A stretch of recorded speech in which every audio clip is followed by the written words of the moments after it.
Welcome to the Globe Theatre and to our performance program within Spark 2025. I want to just introduce the performance lecture that is coming up by Station Rose. It's artist Elisa Rose and composer Gary Dunner, who have worked in Vienna since 1988, and it is actually the 37th year of collaboration, and thus the title of this performance lecture is 37.0, Spring Takes, Never Had a Plan B.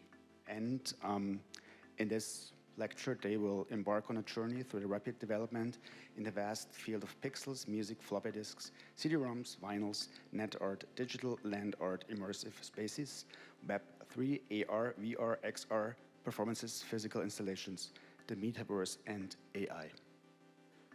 Welcome. Thank you. Thank you. Yes, we are Station Rose. We are consisting of Elisa Rose, who's doing the visual art with Station Rose, and I'm the audio guy. I do everything music with Station Rose, a concept we create together. But we are very strict on that, on the separation between the two disciplines. Lisa does the visual art, and I have more or less nothing to say with that. And the same goes with music. Luckily, we always, 99% of all problems arising, we agree. If we don't agree, we don't do it. So, and the dramaturgy of tonight, of our 45 minutes, is the first half, 22 minutes, a very, very short tour about our 37 years of producing digital art, and the other 23 minutes will be live, audiovisual live, a very new composition, which you could say is a world premiere to that, called Never Had a Plan B. We started to do performance lectures 2 years ago when we had 35.0.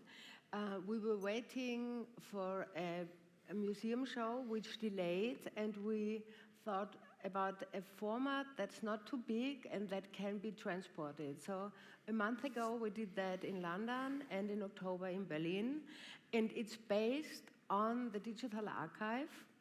That's this one. So the reason why we made the digital archive was 20 digital years in 2008, and we had the invitation to a museum show at MAG, Museum of Applied Arts, and there we created so far our heaviest artwork, which had this one, which had 3.3 tons. So we installed a log cabin and named it Log-In Cabin, and there we presented the digital archive. So it's existing since 2008. Then we left it for a few years, and in the lockdown we had to update it. In the beginning we were not very happy with that challenge, but in the end it worked out really well. And I try to show you the archive, because you can get access to it easily. It's online at digitalarchive.stationrose.net, and it's based on, you could say, a chapter a year.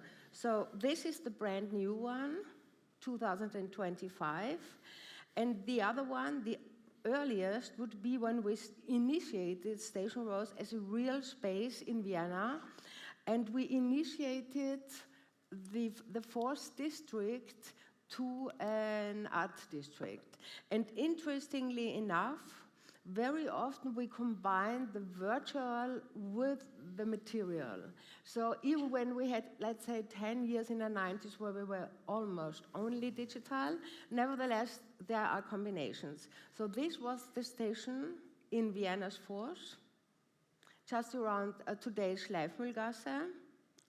And we had that for 2 years, and 3 years, and then we left and lived abroad for 20 years. So if I go back here, you can switch through all the chapters. So the first was Logging Cabin, as I said, where we showed it. So we will play that one. We only can take a certain special events from our history because we have, as I said, 22 minutes, so it's not feasible to go through 37 years. So we choose this time, the first time we presented the digital archive, which you see here at MAC. We had a performance there. And this was the place, so we can play the video actually.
This was an installation with 3.3 tons, and it had LEDs that were on for 3 months, day and night.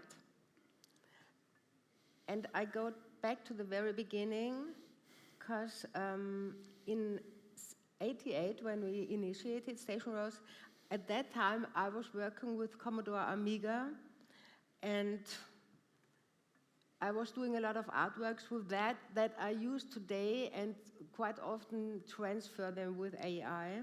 So I go to the chapter again. 1988 was a very special year, not only for us, because we had finished our studies at University of Applied Arts. And we simply didn't, at this time, didn't know with who to cooperate with the Vienna art scene, because it was postmodernism in its full swing, and we felt that something was in the air. For example, for me as a musician, I started in the punk times in the late 70s as a guitarist, and then switched to electronics in the mid-80s because I got fed up with the whole guitar and post-punk scene. I made music which I, at this time, classified as monotonous, slightly aggressive, not too slow and not too fast, and with some sort of psychedelic effects. And I didn't know at this time, when I started, '87 or so, that people, for example, in Detroit, were doing very, very similar music, and we are calling it techno. So I only learned when we founded Station Rose in '88 that there was a movement called techno. Yeah, so we called our music on from that techno too, and the same with Lisa, with her artistic endeavors, because she never was a painter. She still is not a painter. I'm still not a painter. Right. Okay.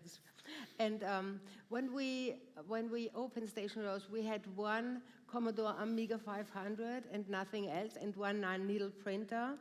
And a few years ago, I transferred, and then we moved to Frankfurt, Germany, and there we were in close contact with Commodore and really built up the set. We made our first VR research project on that machine before changing to Mac. And a few years ago, we just transferred it to new systems. Hi, I'm Elisa Rose from Station Rose, and I'm showing you now the transfer of the early digital works from Amiga Commodore 87 to beginning of the 90s in an emulator to today's world. So I am in D-Paint now, and this is an early computer graphics from 88.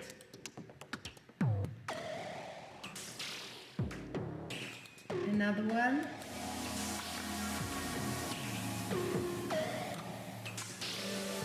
Another one.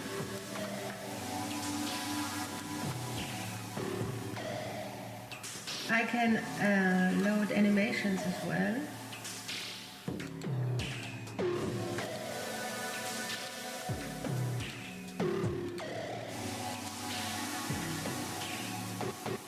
And have them running in the emulator.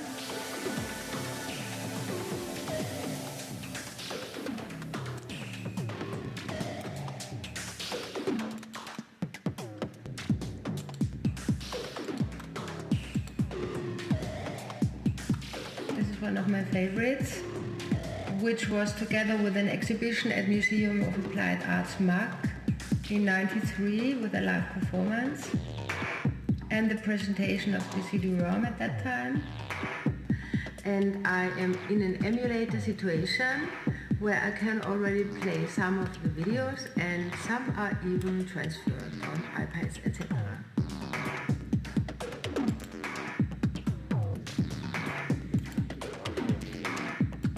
Starting in '87, this is my first diskette ever made, copy of Art 1 from October '87. And then the CD-ROM, the Art CD-ROM from 1992, we produced on Amiga. And right in here, I'm in the emulator of Commodore Amiga, which is precisely Scala, a sequencer program I used in the early 90s for CD-ROM production as well as live performances. And this is one of the scripts I could already save. So this is one of the diskettes we made for a performance and installation at Museum Ludwig, Cologne in 1988. And later on we made CD-ROMs with that too. And if you want to dive into the artwork, there's a section on top which is chapters would be each year. Then music is a section just on music, more than 100 releases that are online. Artworks, this is where I am now. So there you can see what sort of artworks we do. This is a stitched canvas where we stitch on linen and with a computer machine here too. This is a big project, as we said before, logging cabin. This is the logging cabin inside. These are 3D prints and stitched canvas, all uniques, and video walls. This is a video that's running on Neo. Nature is a very important section in our art too. So digital art for us has to go close together with nature. This is the reason why I love to use my microscope. And a lot of time I just integrate the microscope in a live session into my setup.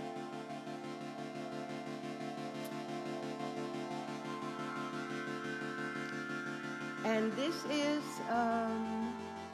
at Neo, an artwork from 2004, I think, which is called MIDI-Flieder 2018.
a very important part in our work is live performance and real time. So originally, this was a live webcast, and I have to show you that in a minute.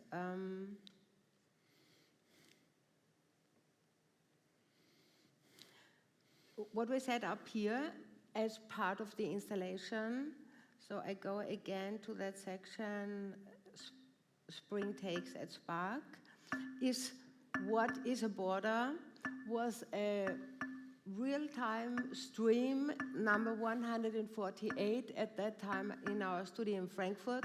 We had a studio on the 16th floor and we're playing on top with a terrace, so we tried to integrate MIDI-Flieder was an example for that. And this is what's here. And we showed that in different exhibitions at Art Fair Frankfurt, for instance. And it was quite a political theme with this border to Mexico.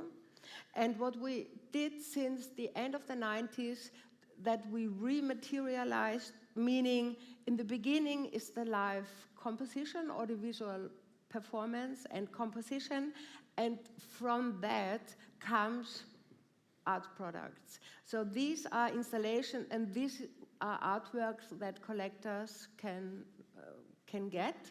So this is a reenactment of that What is a Border. So if you click on that, you are in Border Hack 2, which was in 2001, and you are then in the topic as well, which is just a click away in 2001. At that time, we had already 10 years online, so you even get the map for that.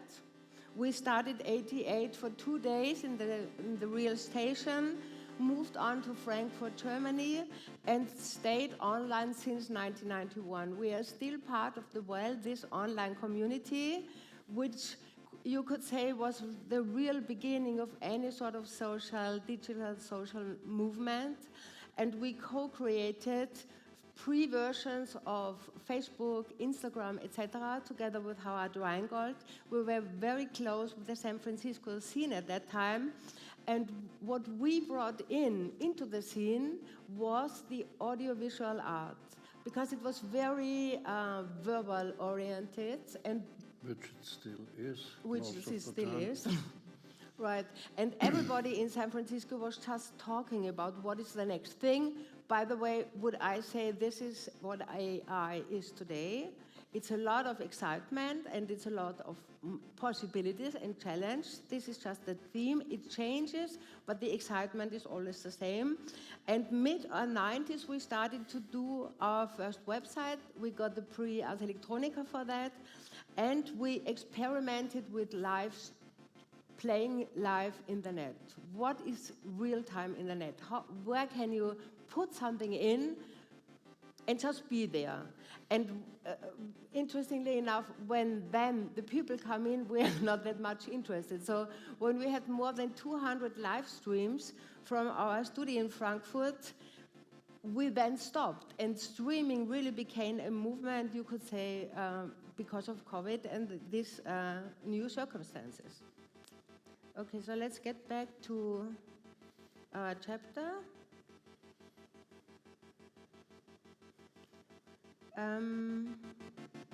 This was London just 2 months ago, where we made a little installation and a performance lecture as well.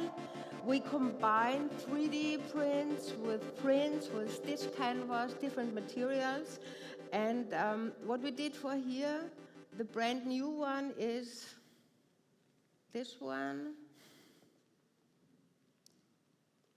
This object, it's called White Trash 37.0 Spring Takes, and it's just trash.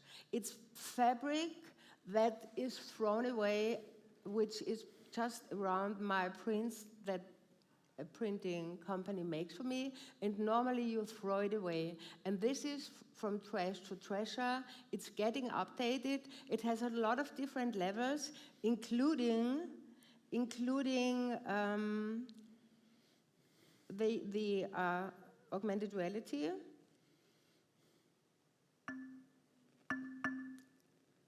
Which which is here again.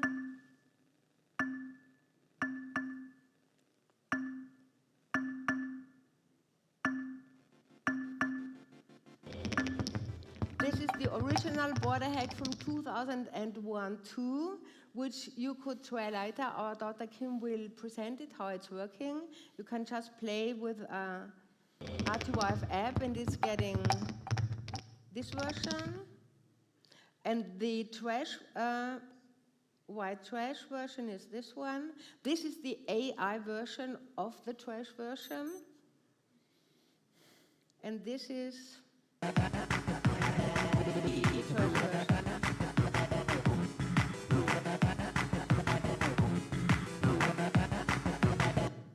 Okay. Yeah.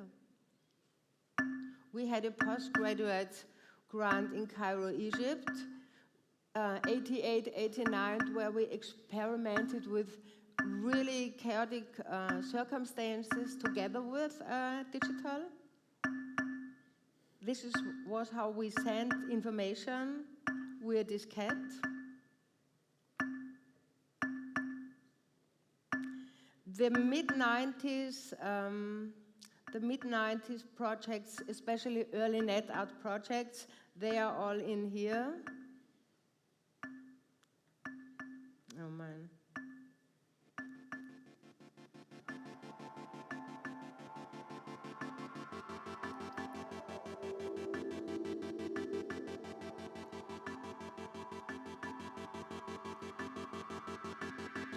This is an artwork we produced together with 3D scans and nature again, which was shown at Noise Festival, where we made a performance to in September last year.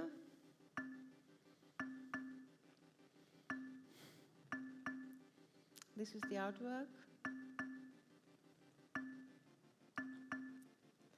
And then there is a section which is called AR and VR, and it's about extended reality. How do all these different forms go together? And as we made a research project in 91, 92, we call it VR 2.0. By the way, Gallery Articont has a VR setup just in the entrance part of Globe, and you can play our VR work there. And we sell these art objects as well at our gallery. Yeah. Okay, so talking to video. Okay.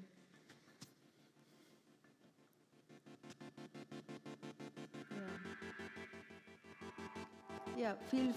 Feel free to play around. You have the address, so it's available. Okay, that was part one of our 45 minutes. Now we come to the live set.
Dankeschön.